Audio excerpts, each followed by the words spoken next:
intención de impedir el corte, de impedir esta posibilidad. Bueno, cuénteme un poquito la situación, por qué están protestando. Nosotros estamos protestando hoy, venimos realizando protestas de libre abril, porque a nosotros se nos despiden compañeros por el solo hecho de realizar una asamblea. Creemos que en este país no se puede permitir esto, porque si no, ¿para qué tenemos sindicatos? Che, un montón a la reunión de hoy, ¿no? Sí, de mi sector viene una banda. Genial, buenísimo. ¿Sabes que estamos con todo este quilombo? Yo sigo re embalado leyendo el manifiesto. Como dijo Laura, loco, ¿no? Parece escrito ayer. Sí, yo también te había dicho. Bueno, voy a dormir un rato y estoy fusilado. ¿Querés que te busque? Dale, nos bueno, vemos. dale, Pues. nos vemos. Cuídate. Hola a todos, esperando que se encuentren muy bien con su familia. Hoy les traigo una nueva clase que pertenece al proceso 8 de Filosofía Plan Común de Cuarto Medio. Vamos a seguir trabajando en la tercera unidad, Filosofía Crítica del siglo XIX y siglo XVIII. La clase anterior tuvo como objetivo introducirnos al pensamiento crítico de Karl Marx, específicamente conceptos gravitacionales para su teoría como proletariado, burgués, lucha de clase y plusvalía. Es decir, vamos a hacer un pequeño resumen sobre estos conceptos y después vamos a dar paso al pensamiento de Karl Marx y su relación con la Revolución Rusa. La definición que tiene Karl Marx con respecto al sistema proletariado, como lo vimos en la clase anterior, este concepto que ocupa Karl Marx para designar a la clase social que en el modo de producción capitalista carece de control sobre los medios de producción y sobre la distribución y se ve obligado a vender su fuerza de trabajo a cambio de un salario. El término burguesía se utiliza en las ciencias sociales para describir a una clase media acomodada o una clase media alta de la sociedad, que posee un capital cultural y un capital financiero, y es la clase dominante, según Karl Marx, en el sistema capitalista. El pensamiento de Marx de la lucha de clase es el soporte lineal e histórico de la humanidad. Es la lucha de clase, es decir, es el motor del tiempo del hombre y su modo de producción. De ahí nacería el concepto de materialismo definido como la naturaleza del hombre y su modo de producción, y el término dialéctico, término que designa el método científico del conocimiento del mundo y proporciona al hombre la posibilidad de comprender las relaciones sociales como un fenómeno natural que debe ser observado y analizado por ser una fuerza motriz en el desarrollo de la realidad. ¿Ya? Y esto conoceríamos como el concepto de materialismo histórico que ocupa Karl Marx para el soporte de su filosofía de la historia. Es importante entender que el materialismo histórico siempre va a ser la lucha de clase y la relación que tiene el individuo con su modo de producción, ¿ya? Y esto siempre se ve inserto en el sistema capitalista que ha ahondado Occidente. El materialismo histórico, entonces, lo podemos conocer a través de Vladimir Lenin, ¿ya? Que él fue el principal dirigente bolchevique. Esto lo vamos a contextualizar con la Revolución de Octubre de 1917 de la Revolución Rusa, ¿ya? Bolchevique es el adjetivo que se utiliza para calificar a aquel o aquello que forma parte del bolchevismo, que es el movimiento radicalizado y mayoritario del Partido Obrero Socialdemócrata de Rusia en el periodo de 1917, que tenía como a Vladimir Lenin como su líder absoluto. La Revolución Rusa del octubre de 1917 tiene relación con el movimiento de la Ilustración francesa. Después de la Revolución Francesa se dieron a conocer ciertas ideas liberadoras, ciertas ideas de una emancipación del individuo a ciertas cosas como la moral, como el yugo que poseía por ciertos sistemas monárquicos, y es ahí donde entra la crítica de Karl Marx, que lo va a relacionar Lenin con la lucha de clases que está viviendo Rusia. Без нас некому будет установить порядка, распределить работу, принудить к труду. Без нас все развалится и государство распадется. Нас прогнали, но разруха снова вернет нас к власти. Такие вещи помещиков и капиталистов не смутят, не запугают, не обманут рабочих и крестьян. В армии необходима самая строгая дисциплина. И однако сознательные рабочие сумели объединить крестьян, сумели взять себе на службу старых царских офицеров, сумели создать победоносную армию. Красная армия создала невиданно твердую дисциплину не из-под палки, а на основе сознательности, преданности, самоотвержения самих рабочих и крестьян. И вот, чтобы навсегда спасти трудящихся от гнета помещиков и капиталистов, от восстановления их власти, надо создать великую Красную Армию труда. Она будет непобедима, если в ней будет трудовая дисциплина. Рабочие и крестьяне должны доказать, и они докажут, что правильное распределение труда, что беззаветную дисциплину и преданность в труде на общую пользу они сумеют наладить сами, без помещиков и против помещиков, без капиталистов и против капиталистов. Трудовая дисциплина, бешеная энергия в труде, готовность к самопожертвованию, тесный союз крестьян с рабочими — вот что спасет трудящихся навсегда от гнета помещиков y capitalistas. En el poder, después de la Revolución del Octubre de 1917, Lenin procedió a aplicar distintas reformas que incluían la transferencia al Estado o a los trabajadores soviéticos, el control de propiedades y tierras en manos de la aristocracia. ¿Ya? Aquí podemos entender que aquí había una aristocracia, no había como un sistema capitalista como moderno. La antigua corona o terrateniente, frente a la amenaza de una invasión por parte del Imperio Alemán, firmó un tratado de paz que llevó a la salida de Rusia de la Primera Guerra Mundial. En 1921 el gobierno de Lenin instauró la nueva política económica, que combinaba elementos socialistas y capitalistas y que inició el proceso de industrialización y recuperación del país tras la Guerra Civil Rusa. Difícil conflicto que incluyó la participación de 14 naciones extranjeras contra el nuevo Estado soviético de Lenin. Todo esto consiste en que la clase obrera, ya el ejemplo que le puse de Lenin, deberá destruir o romper la máquina estatal existente y no limitarse, como diría Karl Marx, a simplemente apoderarse de ella, a los modos de producción, sino hay que terminar ocupando como una revolución los modos de producción capitalista y apoderarlo en cooperativas de obreros. Podemos ver que la revolución es un término diferente, por ejemplo, al movimiento de masa, que es una manifestación del pueblo, violenta o no, pero sin tomarse los modos de producción, ¿ya? Esto podríamos contextualizar con la revolución o la manifestación de masa del 18 de octubre en Chile. Martín, Federico Engels y yo comenzamos a escribir el Manifiesto Comunista en Bruselas en 1848.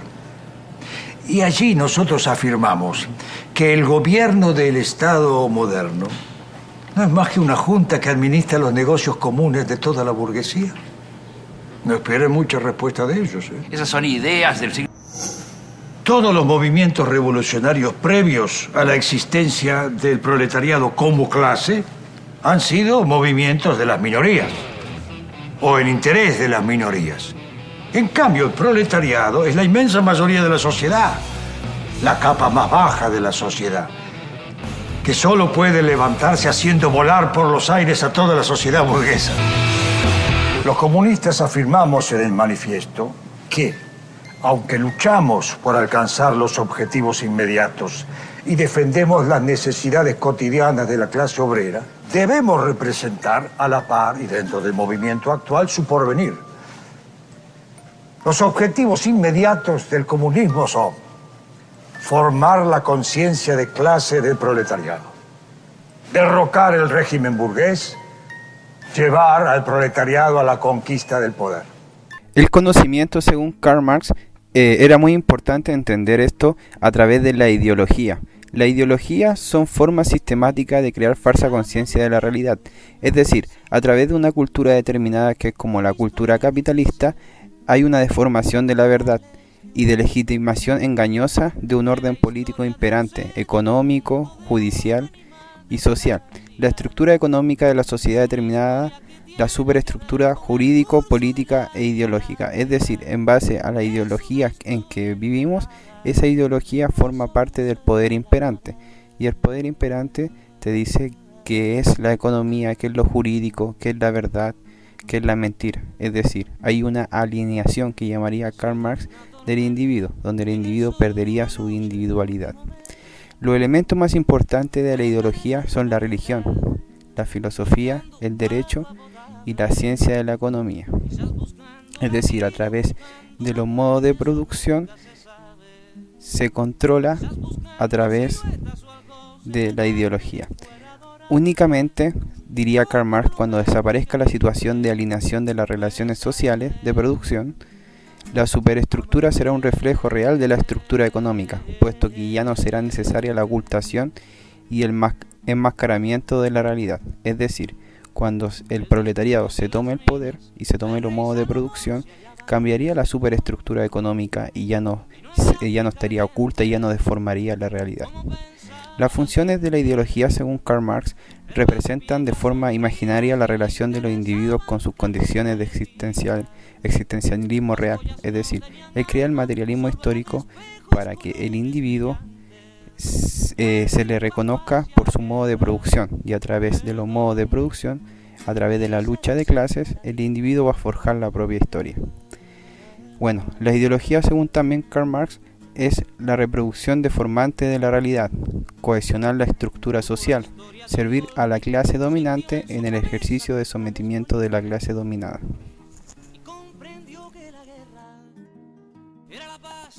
El materialismo histórico, para Karl Marx, es un desarrollo histórico que tiene que ver con el individuo y con la historia y los modos de producción de este último. Es decir, a través del trabajo, a través de la praxis del trabajo, el hombre va a construir su propia historia, ¿ya? Entonces, el individuo, su fuerza laboral, su técnica de trabajo, la reproducción del trabajo, la reproducción del arte, de la técnica que ocupa el hombre, va a ser constituyente de una historia.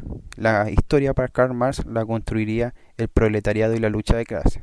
Por eso, para Karl Marx, el hombre es un ser histórico que se construye a sí mismo, satisfaciendo en el medio que le rodea sus propias necesidades por medio de la actividad modificadora del trabajo o praxis. Y hay que aclarar que la burguesía, en toda la historia de la humanidad, ha jugado un rol eminentemente revolucionario. Está muy claro. Ha construido maravillas muy diferentes a las pirámides de Egipto, a los acueductos romanos, a las catedrales góticas. Y ha llevado adelante campañas diferentes a las invasiones bárbaras, a las cruzadas. La burguesía solo puede existir a condición de que continúe revolucionando todos los medios productivos, todas las relaciones de producción. Es decir, todas las relaciones sociales, ¿verdad? ¿Una cerveza? Vamos. ¿Sabes qué es lo que distingue la época de la burguesía con las épocas precedentes?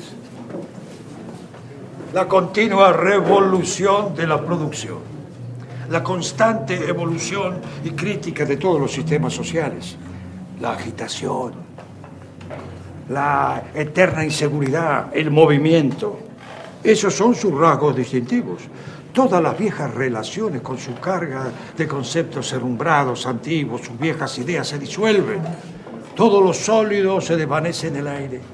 Todo lo sagrado es profanado. Y entonces por fin los hombres se ven obligados a reflexionar sobre sus condiciones de existencia y sobre sus relaciones recíprocas. Así es, así es. Su necesidad de conquistar nuevos mercados. La burguesía decide invadir el planeta entero, porque necesita establecerse en todas partes, crear relaciones de producción en todas partes. Para conquistar entonces ese mercado mundial, la burguesía dio al consumo y a la producción un carácter cosmopolita. Cada crisis comercial destruye primeramente no solo los productos que ya han sido creados, sino también las fuerzas productivas mismas que los han creado. Una epidemia. Es una epidemia que en otros tiempos hubiese parecido absurda. La epidemia de la sobreproducción invade el planeta. Parecería que la sociedad se encuentra retrotraída a un estado de barbarie, a un estado de insuficiencia de producción momentánea, claro está. De pronto parece que todos los medios de subsistencia han desaparecido. Parecería que el comercio y la industria están aniquilados. ¿Y por qué ocurre eso? ¿Por qué ocurre eso? Porque la sociedad cuenta con demasiados medios de producción. con demasiada industria, con demasiado comercio, con demasiada civilización. En definitiva, podríamos hacer un resumen de lo que significa la política para Karl Marx y la revolución. Para que desaparezcan las condiciones de explotación capitalista, es necesario, según Marx, una revolución socialista. El marxismo es por ello una filosofía de la acción política, de la transformación social, ¿ya? Es decir, el marxismo no solamente es una acción política, sino también es una acción cultural, una transformación social, donde la gente se enalza como proletariado y como conciencia de clase, ¿no? Todas las revoluciones del pasado han sido revoluciones parciales, realizadas por minorías que se apoderan de los medios de producción y ocupan el poder, pero no desaparecería la explotación. ¿Por qué? Porque según Karl Marx, el proletariado cuando llegue al poder tiene que entregarle la fábrica a cooperativas de obreros y desaparecer la burocracia del Estado. Es decir, según Karl Marx hay que abolir el Estado y hacer que los obreros, la gente, haga política por ella misma y se organice, como la Comuna de París que vimos en la clase anterior, donde la gente a través de concilios, a través de cabildos, a través de deliberaciones populares generan política. Es por eso que podemos hacer una anexión entre la filosofía marxista con la filosofía, por ejemplo, anarquista de Mikhail Bakunin. La revolución socialista, en cambio, tiene que ser una revolución total y debe ser llevada a cabo por el proletariado, que es una clase universal caracterizada por la privación.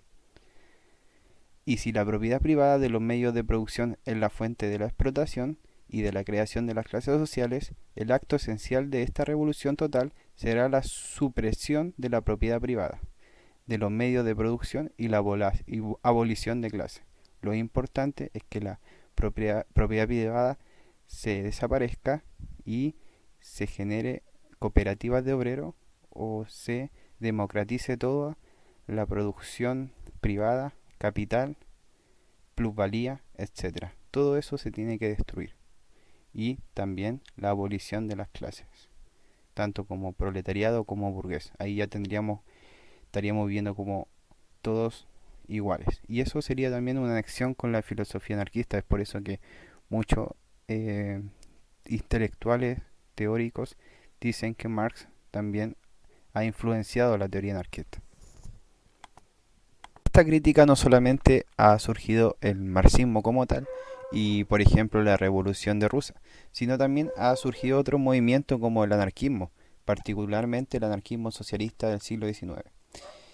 El marxismo y el anarquismo son las dos ramas principales en las que se dividió históricamente el socialismo en el siglo XIX, ambos realizando una crítica al sistema capitalista. Ya los dos buscaban una crítica al sistema capitalista, pero con alternativas y conceptos diferentes.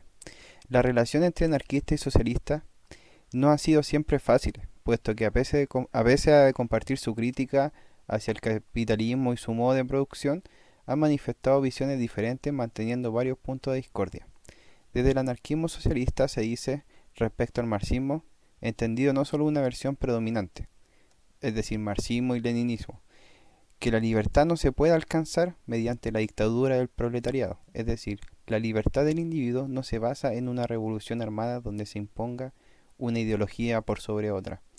El bienestar no se puede alcanzar desde la miseria, la participación activa del pueblo no se puede alcanzar desde un centralismo absoluto, del bolchevique, del revolucionario, sino que la solidaridad no se puede imponer a la fuerza. El humanismo no se logra desconociendo las características e intereses de los individuos, así como la abundancia, independencia y equidad económica no se puede lograr monopolizando la propiedad por parte del puro Estado.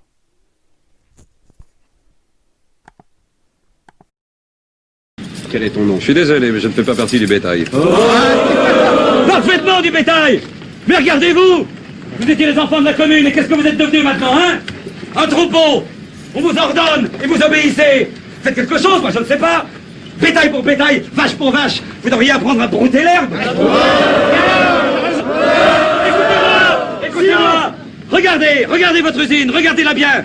Il serait peut-être temps de vous apercevoir que ce n'est pas votre usine, mais votre prison! Écoutez-moi! Ce que tu fais-le pleinement, pas à demi. Ibsen, le soleil ne donne la vie qu'à ceux en qui elle a déjà germé. Tolstoï, les hommes passent la moitié de leur vie à se forger des chaînes et l'autre moitié à se plaindre d'avoir à les porter. Mirabeau, et surtout ouvriers, rappelez-vous bien ceci, les patrons sont des gens comme vous. Ils n'ont qu'une seule tête, ils n'ont qu'un seul cul. Écoutez-moi. Être gouverné, c'est être gardé à vue, inspecté, espionné, la guignol, dirigé, légiféré, réglementé, traqué, espionné, contrôlé, qui n'ont ni la science, ni la vertu, ni le titre. À la moindre résistance, au premier mot de plainte, être réprimé, vilipendé, vexé, traqué, houspillé, assommé, désarmé, garrotté, emprisonné, fusillé, mitraillé, jugé, condamné, déporté, sacrifié, vendu, trahi. Para Marx, las dos clases más relevantes después del periodo de la industrialización son la burguesía, es decir, propietarios, miembros de los modos de producción, y el proletariado, que serían los trabajadores asalariados, que tienen la plusvalía, o sea, su fuerza laboral, como sustento.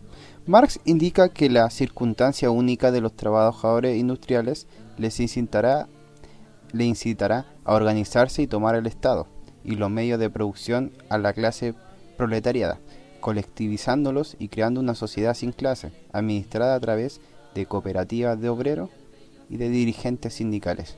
No consideró a los campesinos, a las mujeres, que es un punto clave en esto. Las mujeres no están consideradas dentro de la historia marxista, que es una historia hegeliana donde pone al hombre en lo público y a las mujeres siempre en lo privado, a la reproducción solamente de la sociedad y a los quehaceres del hogar. Tampoco se consideró a los pequeños burgueses o pequeños propietarios y al lumpen proletariado, que es una denominación para indicar a los desempleados de la época y el estrato social más bajo, ¿no?, que ocupa al proletariado, que ellos ocupan muchas veces la violencia callejera como medio de lucha. Estos elementos no eran capaces de no hacer una revolución, según Karl Marx. O sea, las mujeres, los pequeños burgueses, los desempleados, el lumpen proletariado no serían agentes de revolución. En cambio, los anarquistas indican que no es la totalidad de la clase dirigente la que actualmente tiene el control del Estado, sino una minoría, que es parte de la clase dirigente, que se convierte al fin y al cabo en una clase política dominante, que defiende al fin y al cabo sus propios intereses y preocupaciones, principalmente conservar el poder. Una minoría revolucionaria que tome el poder del Estado y lo imponga al pueblo sería tan autoritaria como la minoría dirigente del capitalismo, y podría constituirse a sí misma en una clase dirigente dominante. Esto fue predicho por Mijaíl Bakunin, mucho antes de la revolución de Lenin, la revolución rusa y la caída también de la Unión Soviética. Para terminar la clase del día de hoy, me gustaría dejarlos con una pregunta. Si ustedes pudieran crear un país desde su base moral, económica, política, laica, religiosa o cualquier otra concepción que quieran añadir, ¿de qué forma la conformarían? ¿De qué forma la harían? Me gustaría saber cómo se llamaría su país.